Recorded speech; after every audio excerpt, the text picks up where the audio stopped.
அவன் கேட்ட நேரம் வானதி தலை குனிந்து கொண்டிருந்தாள். இருவரும் நாற்காலியில் அமர்ந்தனர். வாசனையும் ஆவியும் காற்றில் பறக்க சூடான தேநீர் கோப்பையை எடுத்து நீட்டினாள். அவன் கூறிய தேங்க்ஸ் அவள் காதில் கூட விழவில்லை. நீங்கள் எங்கே ஒர்க் பண்ணுறீங்க? காஃபியெல்லாம் என்ன? அம்மா ஃபோன் பண்ணியிருந்தாங்க. யோசித்தாலே தவிர அவள் வாய் திறந்து கேட்கவில்லை. அவனும் எங்கோ பார்த்து கொண்டு டீ கொடுத்து கொண்டிருந்தான். இவள் பக்கம் திரும்பினாள். உடனே இவளும் குனிந்து கொண்டாள். ஒவ்வொரு முறை அவன் பார்க்கும் போதும் கன்னத்தில் ரத்தம் பாய்வதை வானதி உணர்ந்தாள். யான் நோக்கும் காலை நிலம் நோக்கும் என்று வள்ளுவர் இதைத்தான் எழுதினாரோ? இந்த காலகட்டத்தில் பிறந்து துணிவான பெண் என்று அனைவராலும் சொல்லப்படும் நானே இப்படி அவன் பார்வையை சந்திக்க முடியாமல் தடுமாறுகின்றேனே. வாசுகியின் நிலைமையை கேட்கவா வேண்டும்? அவள் சிந்தனைகளை கலைக்கும் வண்ணம் வசந்தி குரல் கொடுத்தாள். வானதி, மாப்பிள்ளையை குளிக்க சொல்லுமா, சாப்பிடலாமில்ல? அவள் சொல்லவில்லை. எழுந்து சென்று தன் அலமாரியில் இருந்து துண்டை கொண்டு வந்து அவன் முன் நீட்டினாள். அதை ஜாக்கிரதையாக வாங்கி கொண்டு அருள் எழுந்து நடந்தான். இப்படித்தான் ஒன்றும் பேசாமல் இருப்பேனா? வானதி தன்னைத்தானே நொந்து கொண்டாள். என்ன நினைத்தானோ தெரியவில்லை. அருள் திரும்பி வானதியை பார்த்தான். எதிர்பார்க்காத வானதிக்கு தரை சட்டென்று விலகுவது போல் இருந்தது. ஏதும் கேட்டீங்களா? வந்து டீ நல்லா இருக்கா? ஒரே ஒரு நொடி அந்த தைரியத்தை கெட்டியாக பிடித்து கொண்டு பேசிவிட்டாள். அருள் இமைகளை லேசாக மூடி ஒரு புன்னகையை உதிர்த்தான். வசீகரமாக இருந்தது. நல்லா இருந்துச்சு. வானதி அப்படியே பறந்தாள். பெருமை பொங்க கூறினாள். உங்களுக்காக ஸ்பெஷலாக நானே போட்டேன். அடுத்த கணம் அவளே வியந்தாள். நானா இப்படி பேசுகிறேன்? ரொம்ப வலிகிறேனா? அருள் மீண்டும் அந்த புன்னகையை புரிந்துவிட்டு குளியல் அறைக்குள் நுழைந்தான். அவனையே பார்த்து கொண்டிருந்தாள் வானதி. இவனை பிடித்திருக்கிறது தான். இவன் என் கணவன் தானே. இவனிடம் பேச நான் ஏன் இப்படி தயங்குகிறேன்? இவன் ஒரு பார்வையை எதிர்கொள்வதற்குள் உயிர் போய் உயிர் வருகிறதே. ஒரு பிஸ்கட்டை எடுத்து நுனி பல்லில் கடித்துவிட்டு அவளுக்கான தேநீர் கோப்பையை எடுத்தாள். நல்லா இருந்துச்சு. அருள் கூறிவிட்டு சென்றது வானதிக்கு மீண்டும் மீண்டும் ஒலித்தது. தேநீர் ஒரு வாய் குடித்தவள் அடுத்த வினோடியே அதை துப்பினாள். ஐயோ, என்ன இது? அதே நேரம் சமையல் அறையில் இருந்த அம்மா குரல் கொடுத்தாள். யார் இந்த உப்பு டப்பாவை கீழே போட்டது? வானதி நெளிந்து கொண்டு இருந்தாள். இன்னும் சற்று நேரத்தில் அருள் வெளியே வருவான். அவன் என்ன சொல்வானோ என்று வியர்த்து கொட்டி கொண்டிருந்தாள். அடி பாவி அம்மா, சர்க்கரை தானே அந்த டப்பாவில் கொட்டி வைப்பாய். யார் உன்னை மாற்றி அதில் உப்பு வைக்க சொன்னது? மனதில் வசந்தியை திட்டிக் கொண்டிருந்தாள். வசந்தி என்ன செய்வாள்? நீயாவது ஒரு வாய் குடித்து பார்த்திருக்க வேண்டும். உனக்கென்ன அவ்வளவு அவசரம் என்று அவள் உள்மனது அவளையும் திட்டிக் கொண்டிருந்தது. என்ன காரணம் சொல்லி சமாளிக்கலாம் என்று யோசிப்பதற்குள் அருள் வெளியே வந்து விட்டான். உதட்டில் அதே புன்னகையே அணிந்திருந்தான். சாரி, இப்போதான் கவனிச்சேன். தன் பெரிய பெரிய கண்களில் அப்பாவித்தனத்தை ஒட்டி கொண்டு தடுமாறி தடுமாறி கூறினாள். அருள் பதில் சொல்லவில்லை. மீண்டும் அதே புன்னகை. வேணும்னு செஞ்சிருக்க மாட்டீங்கன்னு தெரியும், விடுங்க. ஏன் இதுக்கெல்லாம் சாரி? வானதிக்கு இது சமாதானமாய் படவில்லை. இல்லை, ஃபஸ்ட்டு இம்ப்ரெஷன் இஸ் பெஸ்ட்டுன்னு சொல்லுவாங்க. இப்படி லூசுத்தனமாக பண்ணிட்டேன். பரவாயில்ல, விடுங்க. என் ஃப்ரெண்டெல்லாம் கல்யாணத்துக்கு அப்புறம் வாழ்க்கை உப்பு சப்பு இல்லாமல் போயிடும்னு சொல்லுவாங்க. அது இப்போ பொய்யாயிடுச்சு இல்லையா? வானதிக்கு அவன் கிண்டல் செய்தது சுத்தமாக புரியவில்லை. ஆமாம் என்று தலையாட்டினாள். பிறகுதான் புரிந்து கொண்டாள் அவர் அருள் தன்னை நன்றாக ஊட்டிவிட்டான் என்று. நல்லா சிரிச்சு பேசி இப்படி காலை வாருகிறாயா உன்னை என்று உள்ளுக்குள் சொல்லி கொண்டு அவன் பின்னே நின்று கொண்டிருந்த வானதி அவனை அடிப்பது போல சைகை செய்தாள். நம் வானதிக்கு தான் இன்று ராசி பலனில் ஏமாற்றம் என்று எழுதியிருக்கிறதே. அருள் முன் இருந்த கண்ணாடியில் அது தெளிவாக இருவருக்குமே தெரிந்தது. வானதி தலையில் அடித்து கொண்டு நொந்து போனாள். வானதி, மாப்பிள்ளையை கூட்டிட்டு வாமா, சாப்பிடலாம் என்று அப்போதைக்கு வானதியை பாட்டி காப்பாற்றினாள். அன்று முழுவதும் அருளின் முன்பு நிற்காமல் வானதி பார்த்து கொண்டிருந்தாள். மதியம் பொன்னி குந்தவை அவர்களுடைய உறவினர்களோடு வந்திருந்தாள். குந்தவைக்கு வானதியை மிகவும் பிடித்திருந்தது. இருவரும் கொஞ்ச நேரத்தில் ராசியாகி விட்டார்கள். மாலை வானதி கணவன் வீட்டிற்கு புறப்பட்டாள். நீங்கள் சென்னை போயிட்டு தகவல் சொல்லுங்க மாப்பிள்ளை. நாங்கள் இந்த சீரெல்லாம் அனுப்பி வைக்கிறோம். இந்த காரை இப்போவே எடுத்துட்டு போயிருங்க. சாவியை நீட்டினான் வானதியின் அப்பா. அருள் பொன்னியை பார்த்தான். பொன்னியின் கண்களுக்கு அருகில் உள்ளத்தில் ஓடியது தெளிவாக புரிந்தது. ஒரு புன்னகையோடு தன் அனுமதியை கொடுத்தாள். தப்பா எடுத்துக்காதீங்க மாமா, இதெல்லாம் வேண்டாம். அருள் பணிவாக மறுத்தான். வசந்தி இதை எதிர்பார்த்தாள். அருள்மொழி பொன்னியின் செல்வனாயிற்றே, ஆனால் மற்றவர்களால் ஏற்றுக்கொள்ள முடியவில்லை. அது எப்படி தம்பி, எங்கள் வீட்டு பொண்ணை வெறுங்கையோடு அனுப்புவோமா? இது போதல நினைக்கிறீங்களா? வேற ஏதும் எதிர்பார்க்கிறீங்களா? வானதியின் உறவினர்கள் அருளை சூழ்ந்து கொண்டு கேள்விகளால் துளைக்க ஆரம்பித்தனர். ஏன்பா இப்படி ஒன்றும் தராம எங்கள் பொண்ணை கல்யாணம் பண்ணி கொடுத்தா எங்கள் சொந்தக்காரங்கள்லாம் என்ன சொல்லுவாங்க? ஒரு பெரியவர் தன் மீசையை முறுக்கி கொண்டு வசனம் பேச அருள் கோபமானான். இது தாங்க உங்கள் பிரச்சனையே. அதை அந்த 2 பேர் முடிவு பண்ணினாலே போதும். ஆனால் நீங்கள் உங்கள் வீட்டு கல்யாணத்தை உங்கள் பெருமையை காட்டுற ஒரு கருவியாக உங்கள் ஸ்டேட்டஸை காட்டுறதுக்கு ஒரு சந்தர்ப்பமாக யூஸ் பண்ணிக்கிறீங்க. பொண்ணுக்கு நீங்கள் பண்ணணும்னு ஆசைப்படுறது சரி, அதில் ஏங்க உங்கள் சொந்தக்காரங்க அபிப்பிராயத்தை எதிர்பார்க்குறீங்க? அவன் பொண்ணு கல்யாணத்துக்கு இவ்வளோ செலவு பண்ணினான்ப்பா, இப்படி ஒரு நாள் உங்கள் சொந்தக்காரங்க சொல்லணும். அந்த ஒரு நாளுக்காக நீங்கள் கடன் வாங்கி பல வருஷம் கஷ்டப்படுவீங்களா? பெரியவர் அமைதியாய் இருந்தார். இப்படி கூட இருப்பார்களா என்று வானதி அதிசயத்தாள். ஒரு கார், 60 பவுன் நகை, அப்புறம் வீட்டுக்கு தேவையான சாமான், இப்போதைக்கு இவ்வளோ, அப்புறம் ரொக்கம் எவ்வளோ தரணும்னு நாங்கள் கலந்து பேசிட்டு சொல்கிறோம்.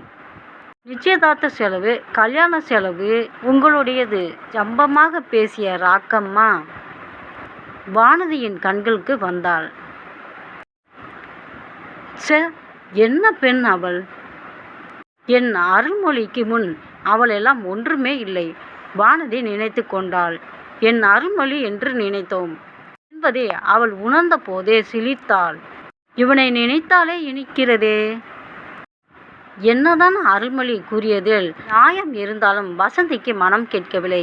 நீயாவது சொல்லக்கூடாதா பொண்ணு என்று அவளிடம் கேட்டாள். நான் நினைத்ததை தான் சொன்னானே தவிர வேற எதுவும் தப்பாக சொல்லவில்லை. ஒரு வழியாக வானதியை மட்டும் அந்த வீட்டில் இருந்து எடுத்துக்கொண்டு செங்கமலம் வந்து சேர்ந்தனர். குந்தவை ஆரத்தி எடுக்க அந்த வீட்டின் 2வது மருமகள் வீட்டில் வலது காலை எடுத்து வைத்து விளக்கேற்றினாள். அருள்மொழியின் கண்களில் படாதவாறு வானதியும் அன்று முழுவதும் தப்பித்து கொண்டே இருந்தாள். அருள் சற்று நேரத்தில் பிரச்சனையை ஆரம்பித்தான். இன்னும் 1 வாரம் லீவ் போடும்படி பொன்னி சொன்னாள். அருள்மொழியோ தான் இன்றே சென்னை கிளம்பியாக வேண்டும் என்று ஒற்றை காரில் நிற்க ஆரம்பித்தான். கொஞ்சமாவது புதுசாக கல்யாணம் ஆன மாதிரி நடந்துக்கோடா. இன்னும் 1 வாரம் லீவ் சொல்லு. ஆபீஸில் சொந்தக்காரங்களாம் போன் மேலே போன் போட்டபடி இருக்காங்க. எல்லோரோட வீட்டுக்கும் போகணும், வழக்கம்னு ஒன்று இருக்குது, அது தெரியுமா உனக்கு? பொண்ணு மூச்சு விடாமல் பேசி முடித்தாள். பாசுன்னு ஒருத்தர் இருக்காரு, அப்ரைஸ்னு ஒன்று இருக்குது, அது தெரியுமா உனக்கு? எரிச்சலோடு கேட்ட அருள்மொழியை ஒன்றும் புரியாமல் பார்த்தாள். பின்பு வானதியை பார்த்தாள். 6 மாதத்துக்கு ஒரு தடவை நாம் எப்படி வேலை செஞ்சுருக்கோம்னு பார்த்து அதுக்கு மார்க் மாதிரி போடுவாங்கம்மா, அதுக்கு பேர் தான் அப்ரைசர். அது முக்கியமானது தான். வானதி ஒரே நாளில் பொன்னியோடு ராசியாகி போனாள். அம்மா என்றை கூப்பிட்டாள். பார்த்தாயாடா என் மருமகளை என்பது போல அருளை ஒரு பார்வை பார்த்தாள். அருள் ஒன்றும் சொல்லாமல் தன் அறைக்குள் சென்றான். நீ வாமா என்று வாஞ்சையுடன் வானதியை அணைத்து கொண்டு சமையல் அறைக்குள் சென்றாள். ஆனால் அருள் விடவே இல்லை. காரணம் பலவற்றை அடுக்கி சென்னை செல்வதற்கு டிக்கெட்டையும் புக் செய்து விட்டான். ஆம், வானதியோடு தான். வானதிக்கு கொண்டாட்டமாக இருந்தது. 2 மணி நேரம் பயணம். இவனோடு நெருக்கமாக அமர்ந்து பேருந்தில் செல்லப் போகிறோம். இவனை பற்றி நன்றாக தெரிந்து கொள்ள வேண்டும் என்று நினைத்து கொண்டாள். அடுத்த வாரம் வந்துருங்க அண்ணி என்று குந்தவை ஒரு முத்தத்தையும் அவளோடு அனுப்பி வைத்தாள். என்னவெல்லாம் பேசலாம் என்று மனதில் பட்டியல் போட்டுக்கொண்டு எப்படி பேசுவது என்று ஒத்திகை கூட பார்த்து வைத்திருந்தாள் வானதி. எல்லாம் அருள் அவன் அருகில் உட்கார்ந்ததும் மறந்து போனது. பயணத்தில் முதல் 1 மணி நேரம் இருவருமே ஏதும் பேசவில்லை. சென்னை நெடுஞ்சாலையின் ஓரத்தில் ஒரு கடையில் பேருந்தை நிறுத்தினர். வெளியில் சிறுவன் ஒருவன் டீ விற்று கொண்டிருந்தான். அவனை பார்த்து இருவரும் ஒரே நேரத்தில் சிரித்தனர். வானதி சிரித்து முடிந்ததும் அருள்மொழி சிரித்தான். வானதி கெஞ்சலான மொழியில் கேட்டாள், கிண்டல் பண்ணாதீங்க ப்ளீஸ். அருள் சிரித்தான். ஐயோ, நான் கிண்டல் பண்ணல, சரி விடுங்க, உங்களை பற்றி சொல்லுங்களேன். வானதிக்கு வெட்கம் தொண்டையை அடைத்து கொண்டது. பேச்சை தடுத்து நிறுத்தியது. ஐயோ, இப்படி திடீர்னு கேட்கிறான், ஏதேதோ ஒத்திகை பார்த்தோம், இதை மறந்து விட்டோமே. அவள் ஒன்றும் பேசாமல் இருப்பதைக் கண்டு அருள் தொடர்ந்தான். நான் கொஞ்சம் கூட எதிர்பார்க்கலை. இப்படி ஒரு பொண்ணை கல்யாணம் பண்ணிக்கிட்டு இன்னைக்கு இந்த பஸ்ஸில் சென்னை போவேன்னு. வானதி சிரித்து கொண்டாள். அவள் மட்டும் எதிர்பார்த்தாளா என்ன? அப்ரைசர் பற்றியெல்லாம் பேசுகிறீங்க, டீ பற்றியெல்லாம் தெரியுமா? ஐயோ, நானும் ஒர்க் பண்ணுறேன். வானதி சினுங்கிக் கொண்டே சொன்னாள். என்னை பார்த்தால் எப்படி தெரியுது இவனுக்கு? எங்கே ஒர்க் பண்ணுறீங்க? உலகத்தில் தன் மனைவிடம் எங்கே வேலை செய்கிறாய் என்று கேட்கும் கணவன் இவனாகத்தான் இருப்பான். வானதிக்கு புதுமையாக இருந்தது. டிசிஎஸ் சிறுசேரியில் இருக்கேன். அங்கே வேலைக்கு சேர்ந்து 1 வருஷம் ஆக போகுது. அருள் வானதியை ஆச்சரியமாக பார்த்தான். சிறுசேரியிலையா? எங்க? உங்களுக்கு எப்படி சொன்னால் புரியும்? லேசாக கண்மூடி யோசித்தாள். சிறுசேரியில் எங்கள் ஆஃபீஸ் பில்டிங் ரொம்ப பெருசு. பட்டாம்பூச்சி மாதிரி பெரிய பெரிய பில்டிங் இருக்கும். அது ஒவ்வொன்றும் இபின்னு சொல்லுவாங்க. நான் இபி 3ல் இருக்கேன், 7th ஃப்ளோர். உற்சாகமாக பேச ஆரம்பித்தாள். அவளின் தயக்கம் கொஞ்சம் கொஞ்சமாய் மறைய ஆரம்பித்தது. ஓரளவுக்கு ஒத்து போகலாம், ஆனால் இது அநியாயம். அருள் அதிர்ச்சியான பார்வைகளோடு அவனை பார்த்தான். வானதிக்கு ஒன்றும் புரியவில்லை. ஏன் என்ற கேள்வியை கண் கொண்டு கேட்டாள். வானதி, நானும் டிசிஎஸ் தான். சிறுசேரியில் இபி 3ல் தான் இருக்கேன். முதல் முறையாக பெயர் சொல்லி அழைக்க வானதிக்கு ஏகத்துக்கு சில்லிட்டு போனாள். அதுவும் இவன் நான் இருக்கும் இடத்திலே தான் இருக்கிறான். ஆச்சரியம் பொங்கும் கண்களுடன் அவனை பார்த்தாள். அதன் பின் இருவரும் பேசவே இல்லை. வானதிக்குள் சொல்லத் தெரியாத சந்தோஷ அலைகள் அடித்து கொண்டிருந்தன. சத்ரி நேர்த்தி அருள் அதை மொத்தமாக கலைத்தான். உங்களுக்கு லோகோ தெரியுமா? உங்கள் ஃப்ளோர் தான். வானதிக்கு அருளின் குரலில் ஒரு இறுக்கம் தெரிந்தது. பார்த்துருக்கேன், ரொம்ப அழகா இருப்பாங்க அவங்க தான். லோகோவை பற்றி ஏன் அருள் கேட்கிறான் என்பது புரியாமல் குழம்பினாள். அவதான். நான் பேசினது இல்லை. என் ஃப்ரெண்ட் அவங்களுக்கு காலேஜ்மெண்ட்டு. இப்போ கூட ரீசண்டாக அவங்களுக்கு கல்யாணம் ஆச்சுன்னு நினைக்கிறேன். ஆமாம், 4 மாதம் ஆகுது. அருள் எங்கேயோ பார்த்து கொண்டு சொன்னான். வானதிக்கு அவளை பற்றி தெரிந்த கடைசி தகவலையும் சொன்னாள். அந்த லோகோ கூட யாரையோ ரொம்ப வருஷமாக லவ் பண்ணி அப்புறம் அந்த பையன் ஏமாத்திட்டாங்க, வேற யாரையோ கல்யாணம் பண்ணிக்கிட்டாங்க. அருள் அடுத்து கூறிய வார்த்தை வானதியை சுக்குநூறாய் உடைத்து போட்டது. அவன்தான் நான். லோகோ மிரள வைக்கும் அழகென்றால் அது லோகோதான். அவள் கண்களுக்கு வைக்கும் மையின் கூர்மை கத்திக்கு கூட இருக்காது. அத்தனை சீக்கிரம் சிரித்து பேச மாட்டாள். ஒரு வகையில் அது நல்லதுதான். அவள் சிரிப்பை ஒரு முறை பார்த்தால் மீண்டும் மீண்டும் பார்க்க தூண்டும். சிவந்த இதழ்களை நீட்டி மேல் வரிசையில் முத்தான 3 பற்களை காட்டி அவள் சிரிப்பதை பார்த்துவிட்டால் எந்த ஆணுக்கும் பைத்தியம் பிடித்துவிடும். நீண்ட கூந்தல், அதை குதிரவால் போல கட்டியிருப்பாள். மஞ்சள் நிறத்தில் நெடுநெடுவென உயரமாக இருப்பாள். அவள் சேலையிலேயோ சுடிதாரிலேயோ வந்த நாட்களை விரல் விட்டு எண்ணிவிடலாம். எப்பொழுதும் ஆண்களைப் போல சட்டை பேண்ட் தான் அணிவாள். மனதில் இருப்பதை மறைத்து பேசாதவள். தைரியமான பெண் அவள். தன் கைப்பையை தோளில் மாட்டிக்கொண்டு நடந்து வரும் பொழுது பேரழகு. இவளை போல் ஒரு பெண் வேண்டுமென்று அவளை பார்த்து சொல்விடாத ஆண்கள் இல்லை. இவளை போல் நாம் இல்லையே என்று சொல்லாத பெண்களும் இல்லை, நம் வானதி உட்பட. அவளோடு கல்லூரியில் படித்தவள். அடிக்கடி லோகாவை பற்றி புரளி பேசுவாள். லோகா இன்னைக்கு புது ட்ரெஸ் போட்டு வந்தா பார்த்தையா? ரொம்ப தான் அலட்டிக்கிறா. அவளோட ஆள் எடுத்து கொடுத்தானாம். லோகா ஆள் நீ பார்த்துருக்கியா? நம்ம ஆபீஸ் தான். இந்த பில்டிங் தான். நல்ல வெயிட்டா சூப்பராக இருப்பான். செம்ம கிராப்பு. லோகா இன்னைக்கு லீவ் தெரியுமா? அவன் ஆளுக்கு பர்த்டேவான். சினிமா பார்க்க போகிறாங்களாம். லோகா வீட்டில் பிரச்சனையாம். அவள் லவ்வுக்கு வீட்டில் ரொம்ப சும்மா வெளியில தான் சீன் போடுவா. வீட்டில் அப்படியே பூனை மாதிரி அடங்கி இருப்பா. அவங்க அப்பாவை பார்த்தா எனக்கே பயமாக இருக்கும். அந்த லோகாக்கு வேற ஒரு பையனோட கல்யாணம். 5 வருஷம் இவனை லவ் பண்ணிட்டு கடைசியில் ஏமாத்திட்டா. எனக்கு தெரியும் இவ இப்படி தான் பண்ணுவான்னு. மாலதியின் பேச்சை வானதி அன்றெல்லாம் காதில் வாங்கியதே இல்லை. இப்பொழுது அதெல்லாம் ஒவ்வொன்றாக வானதியின் காதில் கேட்க ஆரம்பித்தது. அப்படி என்றால் அருள் ஏற்கனவே காதலித்தவனா? வானதிக்கு தலை சுற்றியது. அருளின் வருகை இன்பமான ஒரு அதிர்ச்சியாய் இருந்தது. இன்னும் தன் வாழ்வில் வரப்போகும் ஆச்சரியங்களுக்கு தன்னை தயார்படுத்தி கொண்டாலே தவிர இப்படி ஒரு அதிர்ச்சியை அவள் எதிர்பார்க்கவில்லை. வானதியின் வாழ்க்கையில் இதற்கு முன் வரை காதல் என்ற அத்தியாயமே இல்லை. அதே போலவே தன்னை காதலிப்பவனின் முதல் காதலாகத்தான் இருக்க வேண்டும் என்று ஆசைப்பட்டாள். அவளை பொறுத்தவரை காதல் ஒரு முறைதான் வரும், ஒரு முறைதான் வர வேண்டும். அதற்கு பெயர்தான் காதல். அவளுக்கே தெரியாமல் அவள் அருள்மொழியை காதலிக்க ஆரம்பித்தாள். ஆனால் அவன் வாழ்வில் ஏற்கனவே ஒரு காதலா? இரண்டாவதாக வானதிக்கு ஒரு குழப்பம். அப்படி என்றால் அருள் இன்னும் லோகாவை காதலிக்கிறானே, தன்னை முழு மனதோடு ஏற்றுக்கொள்ள மாட்டானா? அருள்மொழி ஒரு வார்த்தை கூட பேசவில்லை. ஏதோ நினைவில் தொலைந்தவனாய் தூரத்தில் தெரிந்த மரங்களையே வெறிக்க பார்த்து கொண்டிருந்தான். அந்த மரங்கள் அவன் மனதைப் போல பின்னோக்கி ஓடிக்கொண்டிருந்தன.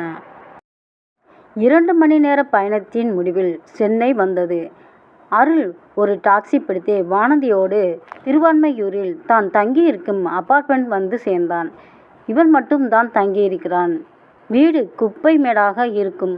போனதும் அதை சுத்தம் செய்து அருளை இம்ப்ரெஸ் செய்ய வேண்டும் என்று முதலில் நினைத்து கொண்டிருந்தாள். நடுவில் இந்த லோகாவின் கதையை கேட்டதும் வானதிக்கு அருளின் மேல் இருந்த அபிப்பிராயமும் பயம் கலந்த அன்பும் மொத்தமாக காணாமல் போயிருந்தது. ஆனால் அருளின் வீடு அந்த எண்ணத்தை சற்று மாற்றியது.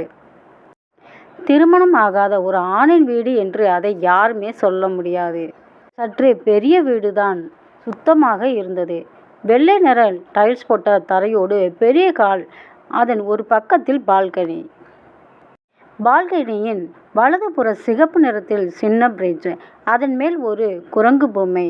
அருகில் சிறிய வேலைப்பாடு மிக்க பென் ஸ்டாண்ட். இடதுபுறத்தில் ஒரு சின்ன சோபா. 2 அறைகள். ஒன்றில் மட்டுமே கட்டில் இருந்தது. 2 பேர் படுத்துக்கொள்ள தாராளமான கட்டில்தான். இவன் ஒருவன் தானே இங்கு இருந்தான். அப்புறம் ஏன் இவ்வளவு பெரிய கட்டில்?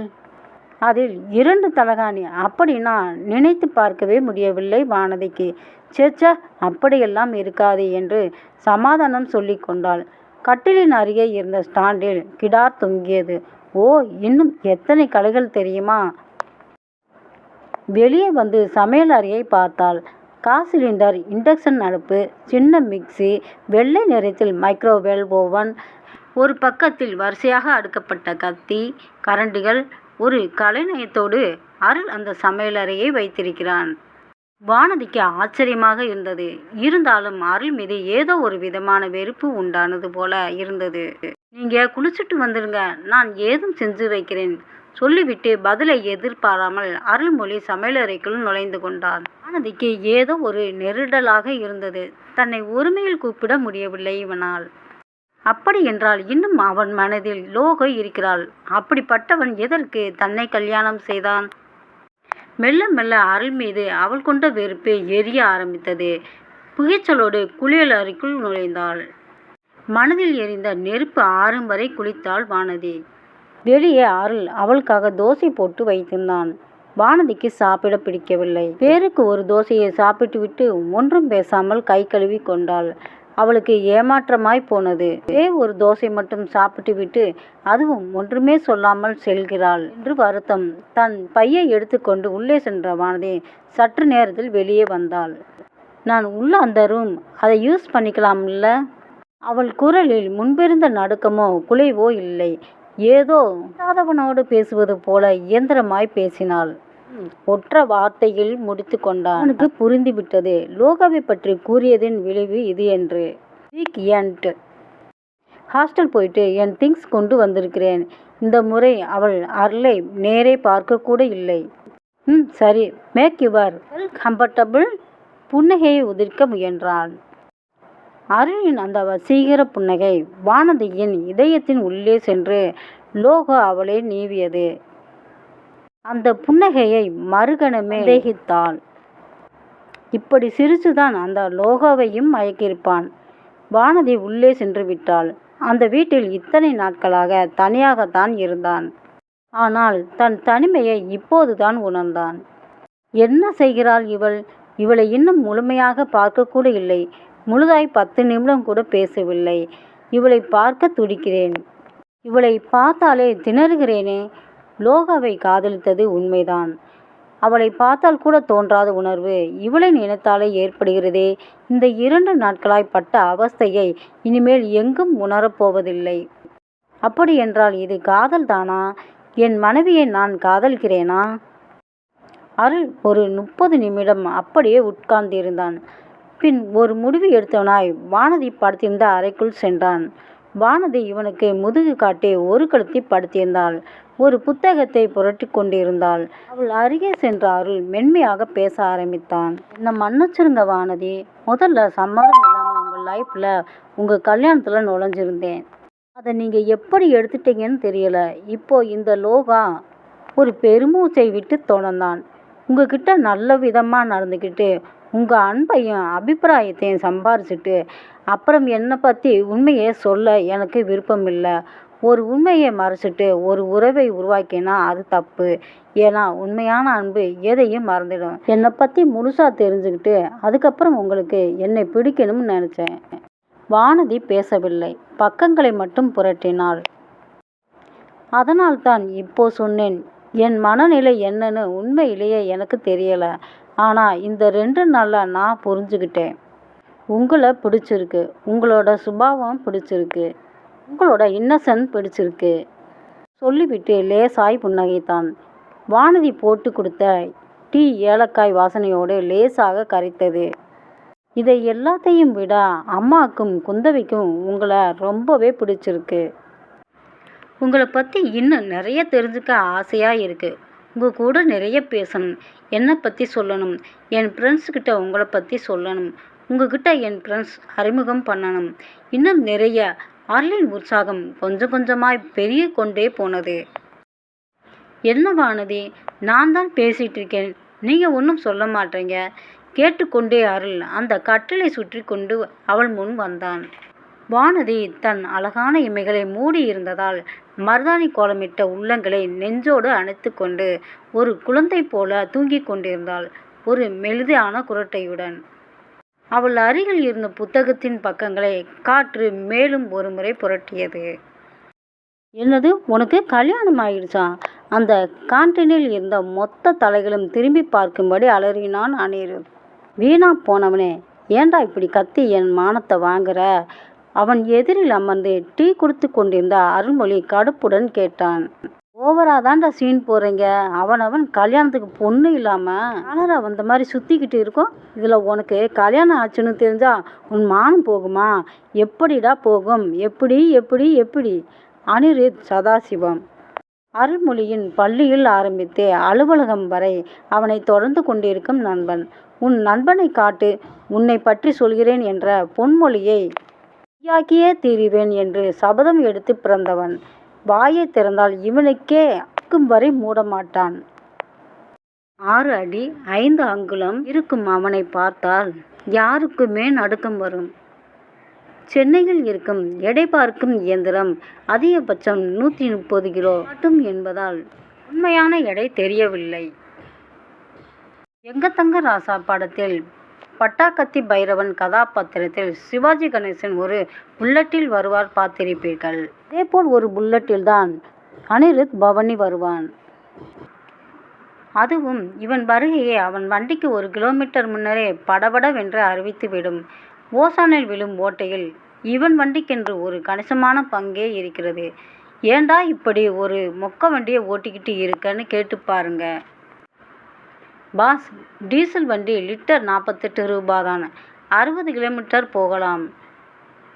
லிட்டருக்கு எவ்வளோ வருது பாருங்க என்று நம் கணக்கு வராத நம்மை குழப்பி விடுவான். அனிருத்துக்கு விண்டேஜ் பொருட்கள் மீது ஒரு மோகம். அவனுடைய நீண்டகால லட்சியம் சொப்பன சுந்தரி வச்சிருக்கிற காரை வாங்க வேண்டும் என்பதுதான். புரிந்திருக்குமே. இந்நேரம் அனிருத் பற்றி இல்லை என்று பதில் சொல்வீர்கள் என்றால் அது கூட உண்மைதான். அவனை புரிந்து கொள்ளவே முடியாது. போகட்டும் விடுங்கள். ஆக மொத்தம் அனிருத் தான் நம் அருள்மொழியின் சகலகலா நண்பன். இரண்டாவது கதாநாயகன் என்று அறிமுகப்படுத்த சொல்லி எவ்வளவோ கேட்டான் நானே. ஆனால் நம் கதைக்கு ஒரே ஹீரோ தாங்க. என்னடா நடக்குது இங்க? கல்யாணமே பண்ணிக்க மாட்டேன்னு சொல்றான் தம்பின்னு உங்க அம்மா என்கிட்ட டெய்லி புலம்பினாங்க. சரி, உனக்கு பொண்ணு பார்க்க கூட்டி போவாங்க. அந்த பொண்ணுக்கு ஒரு தங்கச்சி இருக்கும், இல்லை ஒரு அத்தை பொண்ணு இருக்கும். அதில் ஏதாவது ஓகே பண்ணலாம்னு கனவெல்லாம் கண்டேனடா. இப்படி என்னையும் உங்கள் அம்மாவையும் ஏமாத்திட்டு வந்து நிற்கிறியேடா பாவி. எனக்கு தெரியும்டா, சொந்தக்காரங்க கல்யாணத்துக்கு போகிறேன்னு போய் சொல்லி லீவ் போட்டு மருதமலைக்கு போயிட்டு திருட்டு கல்யாணம் பண்ணிக்கிட்டு வந்துட்ட. என் முன்னாடி நிற்காத, நீ ஒரு துரோகிடா. நண்பனுக்கு ஒருத்தன் இருக்கான், அவனுக்கு சொல்லணும்னு தோணுச்சா உனக்கு? சி, நண்பன் படத்துக்கு முதல் ஷோக்கு பிளாக் டிக்கெட்டெல்லாம் வாங்கி உன்னை கூட்டிகிட்டு போனேனாடா. இந்த நண்பனுக்கு காட்டுற மரியாதை இதுதானா? அருள்மொழிக்கு எரிச்சலும் சிரிப்பும் சேர்ந்து வந்தது. அமைதியாக இருடா. என்ன நடந்துச்சுன்னா, கொசுபத்தி சுருள் ஒன்றை ஓட விட்டு அனிருத்துக்கு பிளாஸ்பேக்கே சொல்லி முடித்தான். மச்சி, உன்னை நினச்சா எனக்கு பெருமையாக இருக்குடா. வரதட்சணை வாங்கக்கூடாதுன்னு காலேஜில் நீ இலக்கிய மன்றத்தில் பேசுகிறப்ப வெறும் பேச்சுன்னு நினச்சேன். ஆனால் நிரூபிச்சுட்டாடா. அருளுக்கு சற்று பெருமையாக இருந்தது. சிரித்து கொண்டான். அவங்களுக்கு தங்கச்சி வலிந்து கொண்டே கேட்ட அனிருத் தலைகள் டமால்னு ஒரு போடு போட்டான். ஸோ உனக்கு அவளை பிடிச்சிருக்கு? யூ லவ் ஹேர் இல்லையா? தெரியலடா, பிடிச்சிருக்கு. ஆனால் காதல்னு சொல்ல தெரியலை. அவளுக்கு உன்னை பிடிச்சிருக்கு இல்லையா? அப்படி தான் ஆரம்பத்தில் நடந்துக்கிட்டான். ஆனால் லோகா பற்றி சொன்னதும் வேற மாதிரி ஆயிட்டா. வேற மாதிரினா? அனிருத் மேலும் ஆர்வம் கொண்டவனாய் கேட்டான். இன்னைக்கு காலையில் என்ன நடந்துச்சுன்னா, அடுத்த கொசுவத்தி சுருளை நமக்காகவும் சேர்த்து அருள் இதோ ஓட விடுகிறான். பார்த்த முதல் நாளே, உன்னை பார்த்த முதல் நாளே. காலையில் எழுந்து விட்டு தேநீர் போட்டு கொண்டிருந்தான் அருள்மொழி. அப்பொழுது வெளியே வந்த வானதி அவனை பார்த்து உள்ளுக்குள் சிரித்தி கொண்டாள். நல்ல வேளை அப்பார்ட்மெண்ட்டில் இருக்கிறோம், வாசல் தெளித்து கோலமே போட்டிருப்பான் என்று நினைத்தாள். ட்ரெஸ் பண்ணிட்டீங்கன்னா சாப்பிடலாம். அருள் கூறியதற்கு தலையாட்டி கொண்டு குளியல் அறைக்குள் நுழைந்தாள். அருள் ஏலக்காய் வாசனை காற்றில் மிதக்க அருமையான டீ போட்டு வைத்தான். சற்று நேரத்தில் வெளியே வந்தாள். வானதி கல்யாண மேடையிலும் முதல் இரவு அன்றும் பார்த்த வானதியை விட தூங்கி எழுந்து எண்ணெய் வழியும் முகத்தோடு இருந்த வானதி கவர்ச்சியாய் தெரிந்தாள். அவள் தலை முடி கலைந்து சிக்கி இருந்தது. கொத்தாக அள்ளி கொண்டை போட்டு கொண்டிருந்தாள். கண்களில் கொஞ்சம் தூக்கத்தை தேக்கி இருந்தாள். லேசாக எழுந்த கொட்டாவியை நீண்ட தன் விரல்களால் தட்டி கொண்டாள். அருள் அவளையே பார்த்து கொண்டிருந்தான். நல்லா தூங்கினீங்களா? வானதி தலையை ஆட்டினாள். வீடு பிடிச்சிருக்கா? அதற்கும் தலையை மட்டும் ஆட்டினாள். என்னை என்று கேட்க நினைத்தான். அதற்குள் வானதி ஆரம்பித்திருந்தாள். தேவையில்லாமல் உங்கள் வாழ்க்கையில் நுழைஞ்சு நிறைய குழப்பம் உண்டு பண்ணிட்டேன் இல்லை? அருள் விழித்தான். நான் சொல்ல வேண்டியதை இவள் சொல்கிறாளே. இல்லை, நீங்கள் என்னென்னமோ ஐடியாஸ் வச்சுருப்பீங்க. இப்போ சடனாக உங்கள் லைஃப்பில் இப்படி நான் வந்துட்டேன். எனக்கு என்னை சுற்றி என்ன நடக்குதுன்னு தெளிவாக புரியலை. கொஞ்சம் புரிஞ்ச மாதிரி இருக்குது, ஆனால் நிறைய குழப்பமாக இருக்குது. அருள்மொழிக்கு தெளிவாக புரிந்தது. லோக விஷயம் வானதியை நன்றாக குழப்பி இருக்கிறது. But I will B A good friend to you, okay? அருளை பார்த்து புன்னகையோடு கூறினாள். அருளுக்கு கண்களில் கண்ணீர் வருவது போல ஒரு உணர்வு ஏற்பட்டதும் சற்றென்று திரும்பி கொண்டான். யா சூர் என்று அப்போதைக்கு சொல்லி வைத்தான். மேரேஜுக்காக லீவ் போட்டிருந்தேன், அதை இன்னும் 2 டேஸ்க்கு கண்டினியூ பண்ணலாம்னு இருக்கேன். I need some rest. Friends யாருக்கு இன்னும் சொல்லணும் என்றபடி தன் அறைக்குள் நுழைந்து தாளிட்டு கொண்டாள். என்ன பொண்ணுடா அவ, இப்படி உன் லவ்வை புரிஞ்சுக்க தெரியாத பொண்ணா இருக்கிறாளே. தன் அபிப்பிராயத்தை எடுத்து சபையில் வைத்தான் அனி. டேய், நான் எப்போடா லவ்வுன்னு சொன்னேன்? இப்போ தானடா சொன்னேன். சரி, சொல்லலையா விடு. நம்ம ஆபீஸ் தானே, வரட்டும், நான் பேசிக்கிறேன். ஐயா, ஆள் தொட்ட பூபதி, நீங்கள் ஒன்றும் பேச வேண்டாம். ஏற்கனவே நீ சேர்த்து வைக்கிறேன்னு சொல்லி பக்கத்து ப்ராஜெக்ட் ப்ராவை சேது ஆக்கிட்ட. அந்த ஜோடி செத்து போகாமல் இருக்கிறதே பெரிய விஷயம். இந்த விளையாட்டுக்கு என்ன இழுக்காதே. சரி விடு, நான் வேணா ஃபோன் பண்ணி அட்வைஸ் பண்ணுறேன். என்ன சொல்கிற? அருள் யோசித்தான். நல்லா இருக்கு, ஆனால் என்கிட்ட அவள் நம்பர் இல்லைடா. ஊரில் இருக்கிற பொண்ணுங்க நம்பரெல்லாம் வாங்கி வாங்கி வச்சுப்பையே, உன் பொன்னாட்டி நம்பர் இல்லைன்னு சொல்கிற. அதே முதல்ல வாங்குடா. ஹிஹி என்று வழிந்தான் அருள். அதானே, இன்னும் அவள் நம்பர் கூட வாங்காமல் இருக்கிறோமே. விடு விடு, நம்ம ஆபீஸான நம்பர் நான் வாங்கி தரேன் மச்சே. நேற்று அவகிட்ட பேச ட்ரை பண்ண, அவள் தூங்கிட்டான்னு சொன்னேல்ல. ஆமாம், அதுக்கு புரிஞ்சுக்கோ மச்சே. This is லவ்டா. போ, உன் ஒய்ஃபுக்கிட்ட உன் காதலை சொல்லு. உற்சாகமூட்டினான் அனிருத். அருள் என்ன பேச வேண்டும் என்று கோர்க்க ஆரம்பித்தான். சரிடா, வீட்டுக்கு கிளம்புறேன், வெயிட் பண்ணிட்டு இருப்பா. அனிருத் அவன் கையை பிடித்தான். டேய் புது மாப்பிள்ளை, ட்ரீட்ரா. ஆபீஸ் எப்படி போச்சு? அருள்மொழியை தேநீரோடு வரவேற்றாள் வானதி. அப்பொழுதுதான் குளித்திருந்தாள் போல. மீரா சீக்காய் வாசனையோடு வசீகரமாய் சிரித்தாள். கருப்பு டிஷர்ட், வெள்ளை ஸ்கர்ட் அணிந்திருந்தாள். நெற்றியில் பொட்டு இல்லாமல் முகத்தில் லேசாக தண்ணீர் துளிகள் இன்னும் ஒட்டி கொண்டிருந்தது. அது எப்படி இவள் எந்த உடையிலும் அழகாய் தெரிகிறாள்? வியந்தான் அருள். நல்லா போச்சு, சிரித்தான். நீங்கள் நல்லா ரெஸ்ட் எடுத்தீங்களா? சோபாவில் அமர்ந்து அங்கு தட்டில் இருந்த பிஸ்கட்டை எடுத்து கேட்டுக்கொண்டே கடித்தான். தலையை லேசாக ஆட்டி இமைகளை கவிழ்த்து சிரித்தாள். அருள் ரசித்து பார்த்தான். வந்து உங்ககிட்ட ஒன்று கேட்கணும். இப்படி ப்ளூரில் ஏன் கூப்பிட்றீங்க? எனக்கு உங்களை விட சின்ன வயசு தான். நீங்கள் வா போன்னு சொல்லலாமே. இயல்பாக வானதி கேட்டாள். போன்னு சொல்ல மாட்டேன் வானதி. வந்த வார்த்தைகளை தொண்டைக்குள் புதைத்து வைத்தான். ஓகே, அப்படியே கூப்பிடுறேன். தோள்களை குலுக்கினான். கொஞ்சம் நிம்மதியாக உணர்ந்தான். நன்றாக பேசுகிறாள். காலை போல் இல்லாமல் இப்பொழுது தெளிவாக இருக்கிறாள். மனதில் உள்ளதை சொல்ல இதான் சமயம். என்னமோ கேட்கணும்னு சொன்னீங்க. வானதி அவன் கவனத்தை கலைத்தாள். வந்து உங்கள் நம்பர் தடுமாறிய அருள் வலிந்து கொண்டே கேட்டான். ஓ ஆமாம், நான் கூட கேட்கணும்னு நினச்சேன். நோட் பண்ணிக்கங்க. நம்பர் கேட்டு முடிந்ததும் அவள் கைபேசிக்கு அழைப்பு வந்தது. வானதி சிரித்தாள். இதான் உங்கள் நம்பரா? திரையை அவனிடம் காட்டினாள். இல்லையே, நான் கால் பண்ணலையே, வேற யாரோ கூப்பிடுறாங்க. அச்சோ, லேசாக நுனிநாக்கையை சுழற்றி கடித்து கொண்டாள்.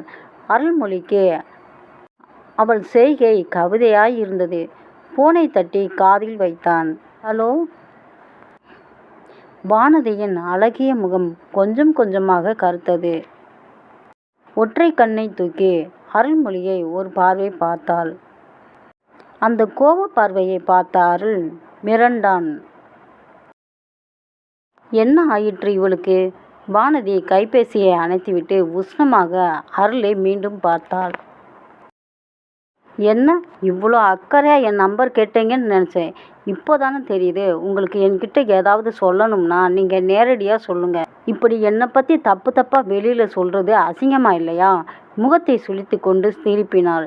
வேகமாக அறை உள்ளே சென்று கதவை டபார் என்று மூடினாள். அடுத்த நொடி அருளின் கைபேசி ஒலித்தது. அனிருத், சொல்லுடா மச்சி, இனிமேல் உன் பொண்டாட்டி உன்கிட்ட நல்ல பெண்ணாக நடந்துக்குவாடா. டேய், என்னடா பேசுகிற மச்சி? உன் ஆள் பெஸ்ட்டு ஃப்ரெண்டு மச்சி. I think all you. அருளுக்கு புரிந்து விட்டது.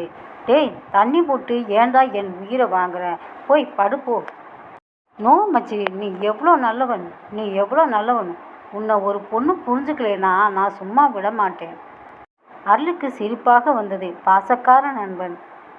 அனிருத் நிறுத்தவில்லை, தொடர்ந்தான். Just I got your wife. Left and right வாங்கிட்டேன் மச்சே.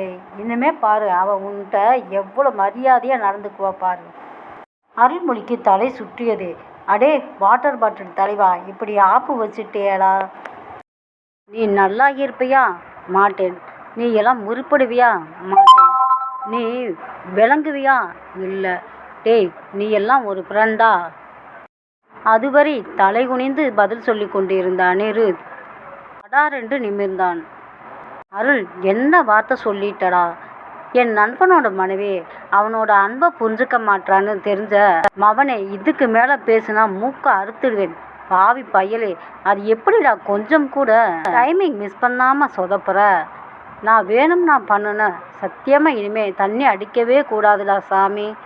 அருளுக்கு பாவமாக இருந்தது. சரி போகட்டும், வேண்டுமென்றா செய்தான்.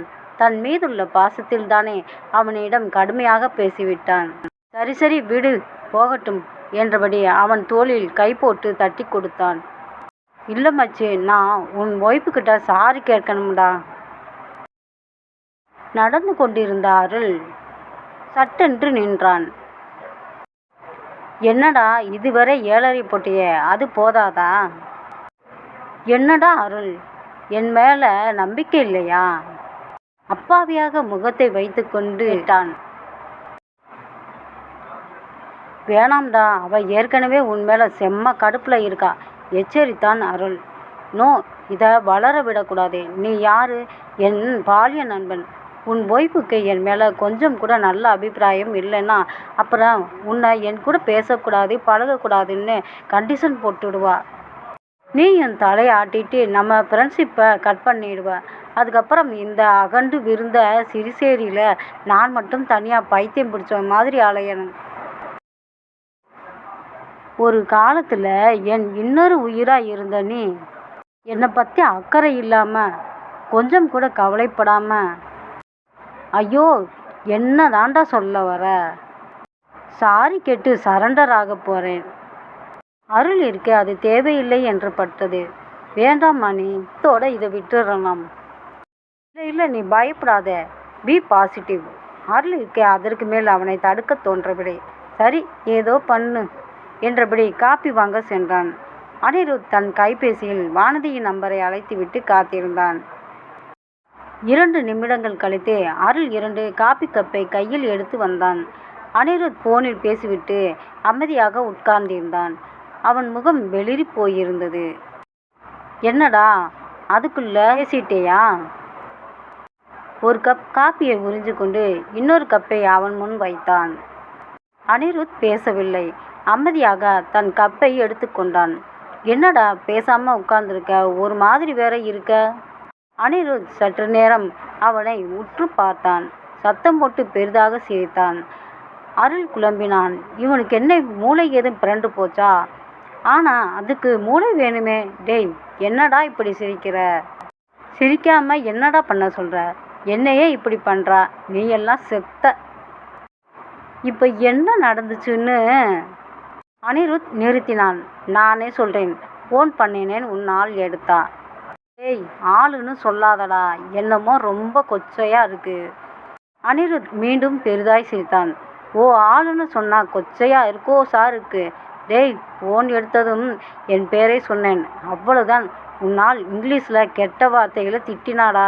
2 வார்த்தைகளை என்ன சைலண்ட் ஆக்கிட்டா.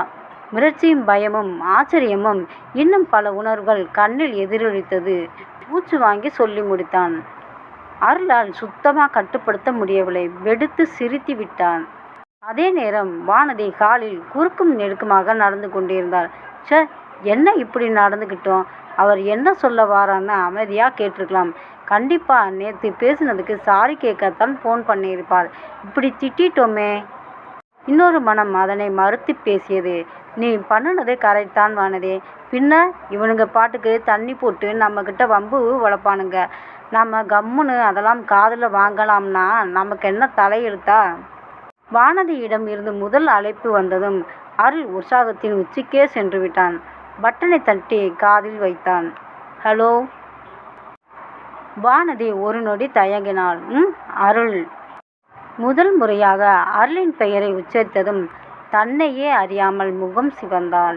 அருள்மொழியோ கிட்டத்தட்ட பறந்து கொண்டிருந்தான். சொல்லுங்க வானதி. என்னது சொல்லுங்க? வா.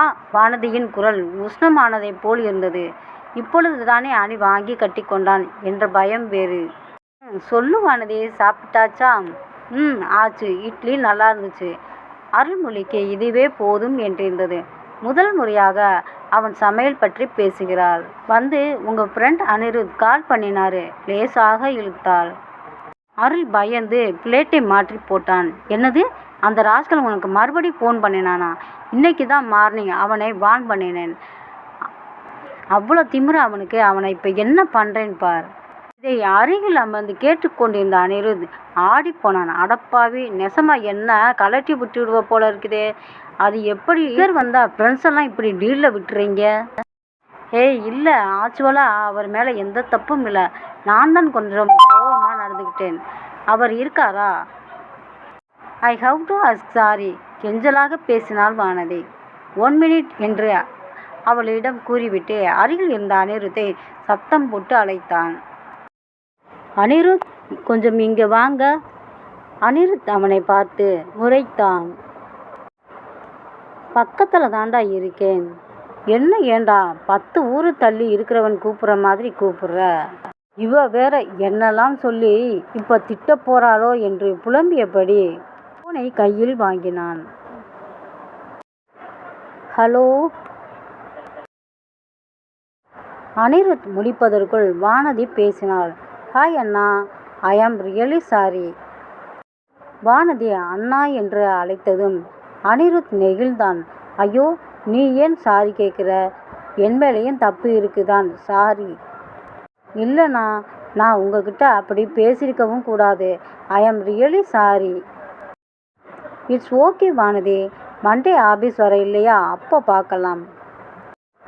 நாளைக்கு சாட்டர்டே லீவு தானே, நீங்கள் லஞ்சுக்கு வரணும். கண்டிப்பான அன்புடன் கூறி போனை வைத்தாள் வானதி. அருள் அனிருத் இருவருக்கும் ஒரு பிரச்சனை முடிந்து நிம்மதியாய் இருந்தது. சனிக்கிழமை மதியம் நெருங்கி கொண்டிருந்தது. அருள்மொழி சமையல் அருகில் தன் திறமையை காட்டிக் கொண்டிருந்தான். வானதி அவன் அருகில் நின்று கொண்டு அவன் கேட்கும் உப்பு, சீரகம், மிளகு போன்றவற்றை தப்பு தப்பாக எடுத்து கொடுத்து கொண்டிருந்தாள். அருளுக்கு மிகவும் வித்தியாசமாக இருந்தது. இந்த வீட்டில் தினமும் அவன்தான் சமைப்பான். ஆனால் இன்று வானதி அருகில் இருந்து அவனை மேலும் சுறுசுறுப்பாக்கியது. சிக்கன் துண்டுகளை மிளகு, உப்பு, தயிர் கலந்து மூடி போட்டு ஓரமாய் வைத்தான். ஹாய் ஃப்ரெண்ட்ஸ், இதனோட அடுத்த பகுதியை டிஸ்கிரிப்ஷனில் லிங்க் கொடுக்குறேன், கிளிக் பண்ணி பாருங்கள். இந்த கதை உங்களுக்கு பிடிச்சிருந்தா ஒரு லைக்கை தட்டி விட்டு கமெண்ட் பண்ணிவிட்டு சப்ஸ்கிரைப் பண்ணிடுங்க.